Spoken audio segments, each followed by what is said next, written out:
Важная новость со стороны Ирана. Ормузский пролив открыт, публикует инсайдер, не только он, на многих площадках. Естественно, резонансная новость. Иран открыл Ормузский пролив для всех судов. Об открытии пролива сообщил глава иранского МИД Аббас Аракчи. Эта мера будет действовать на время режима прекращения огня в Ливане. В соответствии идет цитата с прекращением огня в Ливане. Проход для всех коммерческих судов через Ормузский пролив объявляется полностью открытым на оставшийся период прекращения огня по согласованному маршруту, уже объявленному Организацией портов и морского транспорта Исламской Республики Иран. Написал Аракчи, соответственно, в Твиттере. На площадке X, видимо, Илона Маска. Вчера, 16 апреля, Трамп объявил о 10-дневном перемирии между Ливаном и Израилем, которое началось в 17 апреля, 17 апреля, 17 в 00, в 12 часов по московскому времени, по крайней мере. Так что такая ситуация, друзья мои, я тут особенно даже добавлять ничего не буду, следим за этой ситуацией, она, конечно, может перерасти в долгую со стороны, такой, не критики даже, а опасений, наверное. США, это много где встречалось, это во время Второй мировой войны целые легенды ходили, например, об одном немце, который, фашистская Германия, который удерживал определенный рубеж, и вот он ведется, такая легенда, что его уведут пленным. И стоит какой-то офицер американский вооруженных сил. И тот его останавливает, тот идет, он, вот вы проиграли, а тот, мы не должны были проиграть что-то. И он ему объясняет, говорит, вот мы там стояли и перебили кучу техники американской. Так что вы не умеете сражаться. Что-то вот они начинают спорить на эту тему, и немецкий офицер говорит, что вы не умеете сражаться. Американский говорит, но почему же ты здесь находишься? А тот отвечает, потому что у меня кончились снаряды.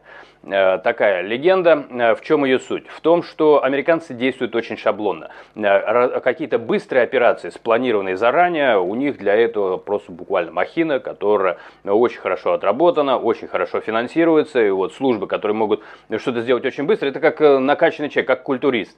Это есть такая тоже легенда в России, когда однажды штангист, известный чемпион, приехал к своему дедушке где-то в деревне, а тот работал на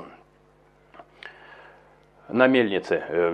И там нужно таскать мешки, которые довольно тяжелые с мукой. И тот говорит, а тут его то ли папа, то ли дедушка, штангист, вот этот человек. И он своему дедушке хочет помочь, давай я тебе помогу, тут давай. И они начинают таскать, весь день надо таскать мешков много. И в результате вот этот штангист, он там через 2 часа упал, он шевелиться не может, устал.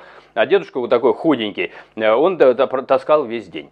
Вот, о чем эта история? О том, что есть выносливость, а есть такая тяжелая, грубая сила здесь сейчас. Так вот, США, они очень сильно, мне, по крайней мере, напоминают на такую силу, которая, вот если нужно Мадуро выкрасть за 40 секунд, если нужно ликвидировать Бен Ладена, то они это делают за секунды. И действительно профессионально, и пока что нету примеров, чтобы их в этом остановили.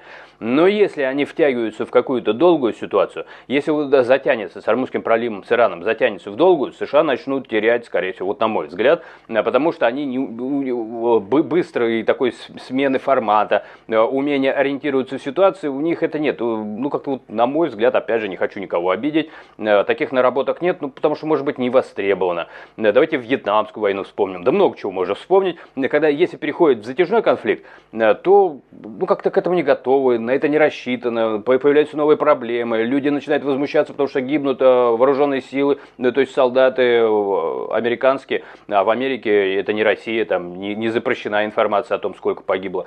Там, кстати, именно на этом возникли когда-то частные военные компании, потому что они имеют право не рассекречивать количество погибших, это вообще ключевой момент.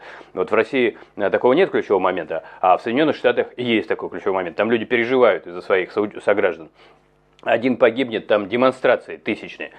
Вот, проблема. И поэтому затяжного ничего не любят Соединенные Штаты. Вот у меня сложилось такое мнение. Так что, когда Ормузский пролив начинает превращаться в отложили, 2 недели, с одной стороны хорошо, никто не стреляет, не погибает.